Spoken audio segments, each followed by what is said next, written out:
Assalamualaikum warahmatullahi wabarakatuh. Halo semuanya, perkenalkan nama saya Nanda Safira. Di video kali ini saya akan bahas mengenai profesi dan pendidik.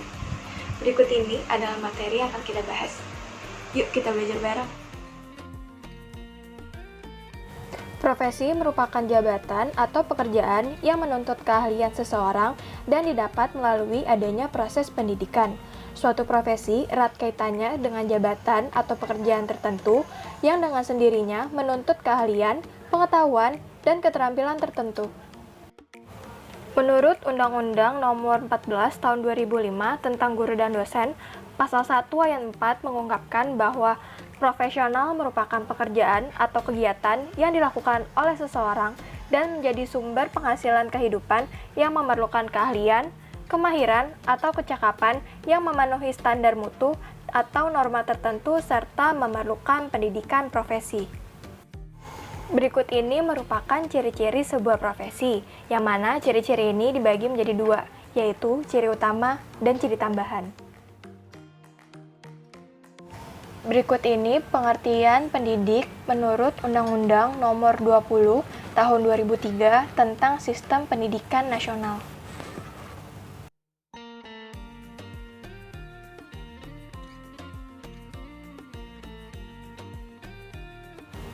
Menurut Made Pidarta, pendidik mempunyai dua arti, yaitu arti yang luas dan arti yang sempit.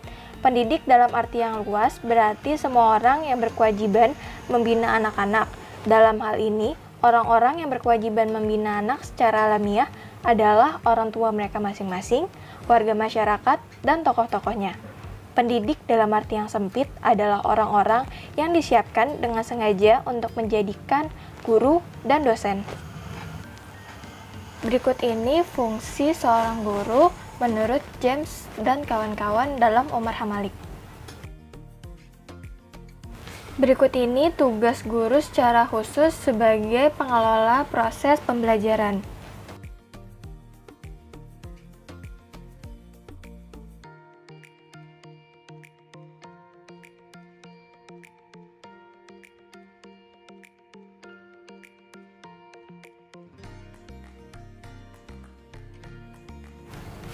Terdapat 4 kompetensi pendidik, yaitu kompetensi pedagogik, kompetensi kepribadian, kompetensi sosial, dan kompetensi profesional, yang mana kompetensi ini diperoleh melalui pendidikan profesi.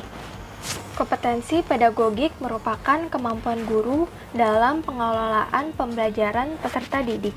Kompetensi kepribadian mencakup kepribadian yang beriman dan bertakwa, berakhlak mulia, arif dan bijaksana, demokratis, berwibawa, dewasa, jujur, dan sportif. Kompetensi sosial merupakan kemampuan seorang guru sebagai bagian dari masyarakat, sedangkan kompetensi profesional merupakan kemampuan guru dalam menguasai pengetahuan bidang ilmu pengetahuan, teknologi, atau seni dan budaya yang diampunya.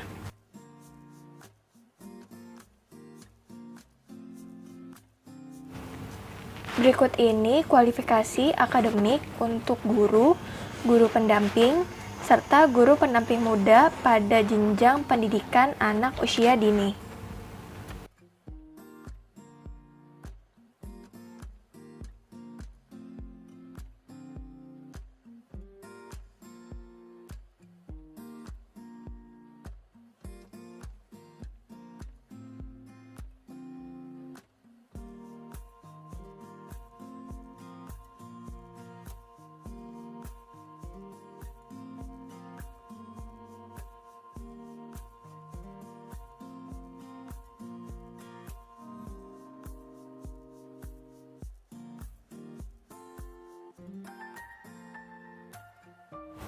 Kode etik guru Indonesia adalah norma dan asas yang disepakati serta diterima oleh guru-guru Indonesia sebagai pedoman sikap dan perilaku dalam melaksanakan tugas profesi sebagai pendidik, anggota masyarakat, serta warga negara Republik Indonesia.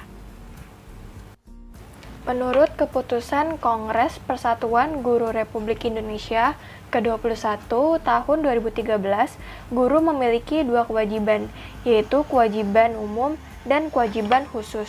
Kewajiban umum seorang guru meliputi menjunjung tinggi, menghayati, dan mengamalkan sumpah atau janji guru, serta melaksanakan tugas utama mendidik, mengajar, membimbing, mengarahkan, melatih, menilai, dan mengevaluasi peserta didik untuk mewujudkan tujuan pendidikan nasional.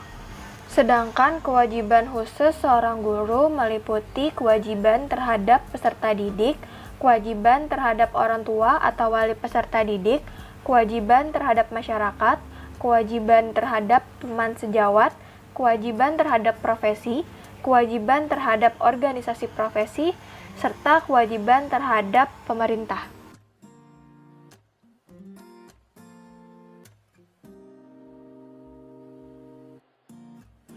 Organisasi terbagi menjadi dua bagian, yaitu organisasi formal dan organisasi non-formal. Organisasi formal adalah kumpulan dari dua orang atau lebih yang mengikatkan diri dengan suatu tujuan bersama secara sadar serta dengan hubungan kerja yang rasional. Organisasi non-formal adalah kumpulan dari dua orang atau lebih yang terlibat pada suatu aktivitas serta tujuan bersama yang tidak disadari. Organisasi profesi dapat diartikan sebagai organisasi yang anggotanya adalah para praktisi yang menetapkan diri mereka sebagai profesi dan bergabung bersama untuk melaksanakan fungsi-fungsi sosial yang tidak dapat mereka laksanakan dalam kapasitas mereka sebagai individu. Berdasarkan struktur dan kedudukannya, organisasi profesi terbagi atas 3 kelompok, yaitu organisasi profesi yang bersifat lokal, organisasi profesi yang bersifat nasional, serta organisasi profesi yang bersifat internasional. Sedangkan berdasarkan bentuk organisasi profesi, terdapat 4 bentuk organisasi profesi kependidikan, yaitu yang pertama berbentuk persatuan atau union, yang kedua berbentuk federasi atau federation, yang ketiga berbentuk aliansi atau alliance, yang keempat berbentuk asosiasi atau association. Jika ditinjau dari kategori keanggotaannya, maka organisasi profesi dapat dibedakan berdasarkan jenjang pendidikan, status penyelenggara kelembagaan pendidikan, bidang studi keahlian atau mata pelajaran, gender, serta berdasarkan latar belakang etnis. Berikut ini merupakan organisasi yang ada di Indonesia, di New Zealand, serta di United Kingdom, dan organisasi pada tingkat internasional.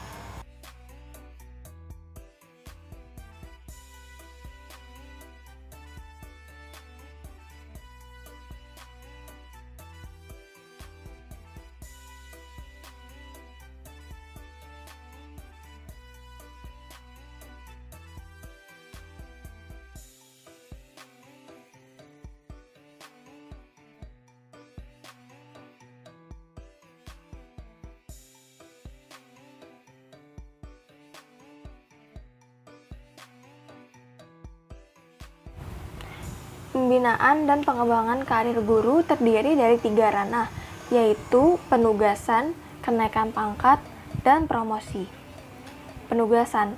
Dalam rangka melaksanakan tugasnya, guru melaksanakan kegiatan pokok yang mencakup merencanakan pembelajaran, melaksanakan pembelajaran, menilai hasil pembelajaran, membimbing dan melatih peserta didik, dan melaksanakan tugas tambahan yang melekat pada pelaksanaan kegiatan pokok sesuai dengan beban kerja guru. Kenaikan pangkat. Kenaikan pangkat dan jabatan fungsional guru dalam rangka pengembangan karir merupakan gabungan dari angka kredit unsur utama dan penunjang.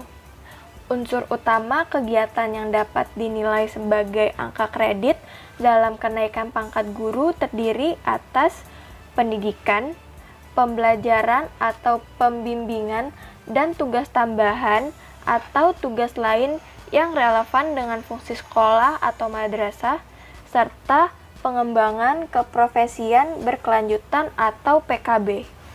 Promosi. Promosi yang dimaksud dapat berupa penugasan sebagai guru pembina, guru inti, instruktur, wakil kepala sekolah, pengawas sekolah, dan lain sebagainya. Kegiatan promosi ini harus didasari atas pertimbangan prestasi dan dedikasi tertentu yang dimiliki oleh guru.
Manfaat sertifikasi. Yang pertama ada pengawasan mutu.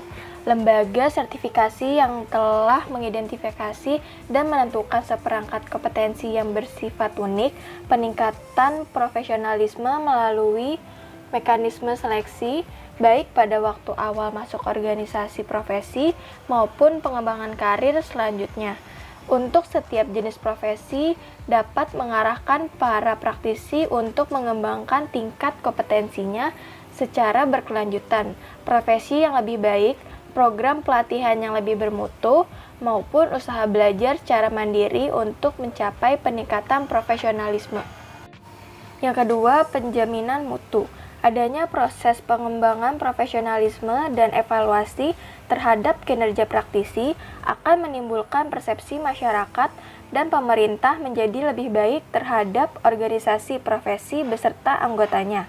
Dengan demikian, pihak-pihak berkepentingan, khususnya para siswa ataupun orang tua atau wali siswa, akan semakin menghargai organisasi profesi dan sebaliknya, organisasi profesi dapat memberikan jaminan atau melindungi para siswa ataupun orang tua atau wali siswa. Alur dan prosedur sertifikasi. Yang pertama, ada pemberian sertifikat pendidikan secara langsung atau PSPL. Ini dapat dilakukan bagi guru yang sudah memiliki kualifikasi akademik S2 atau S3 dari perguruan tinggi terakreditasi atau yang memenuhi angka kredit kumulatif setara dengan golongan 4B, atau bagi guru yang sudah mempunyai golongan paling rendah 4C atau yang memenuhi angka kredit kumulatif setara dengan golongan 4C. Yang kedua, ada penilaian portofolio yang meliputi 1. Kualifikasi akademik, 2. Pendidikan dan pelatihan, 3. Pengalaman mengajar, 4. Perencanaan dan pelaksanaan pembelajaran, 5. Penilaian dari atasan dan pengawas, 6. Prestasi akademik, 7. Karya pengembangan profesi, 8. Keikutsertaan dalam forum ilmiah, 9. Pengalaman organisasi di bidang kependidikan dan sosial, dan 10. Penghargaan yang relevan dengan bidang pendidikan. Yang ketiga, ada pendidikan dan pelatihan profesi guru atau PLPG.